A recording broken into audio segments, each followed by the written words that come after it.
Hi friends, నేను మీ అనంతపురం మా అమ్మాయి. మా ఏరియా వేణుగోపాల్ నగర్లో గురు పౌర్ణమి ఫెస్టివల్ వేడుకలు ఎంత ఘనంగా జరిగాయో ఒక లుక్ వేద్దాం రండి.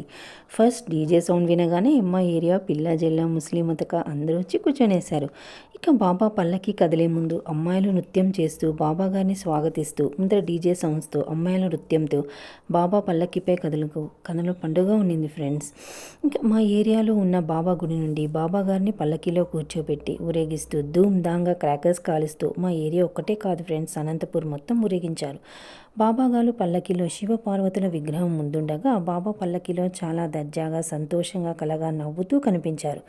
ఇక డీజే సౌండ్స్ వింటే మనం ఊరికే ఉంటామా? మనం కూడా ఫ్రెండ్స్తో చిన్న సైజ్ స్టెప్పులు వేస్తూ పిక్స్ తీసుకుంటూ ఎంజాయ్ చేస్తూ ఫ్రెండ్స్తో డ్యాన్స్ చేస్తూ ఊరేగింపులో పాల్గొన్నాం. ఇక వేణుగోపాల్ నగర్ అంటే అంత మాత్రం ఉండాలి కదా, అట్లుంటుంది మనతోటి. వేణుగోపాల్ నగర్లో గురు పౌర్ణమి ఒక్కటే కాదు ఫ్రెండ్స్, వినాయక చవితి వేడుకలు కూడా ఘనంగా జరుగుతాయి. పీర్ల పండుగ కూడా చాలా బాగా జరుగుతుంది. ఇంకా వినాయక చవితి అయితే ధూమ్ ధామ్ చేసేస్తాం. మా ఏరియా మొత్తం ఒక 1 వీక్ వీధంతా లైట్స్ వేసి వేణుగోపాల్ నగర్ ఫుల్ హంగామా జోరుగా జరిగిపోతుంది ఫ్రెండ్స్. ఇక లాస్ట్ డే వినాయకుని ఊరేగించే రోజు ఫుల్ డీజే సౌండ్స్తో డీజేలో ఫ్రెండ్స్తో డ్యాన్స్ చేస్తూ ఫుల్ ఎంజాయ్ చేసాం ఫ్రెండ్స్. ఇక నెక్స్ట్ గురు పౌర్ణమి రోజు మా ఏరియా ఎంత కలగా ఉండిందో నెక్స్ట్ వీడియో అప్లోడ్ చేస్తా. Okay, bye friends.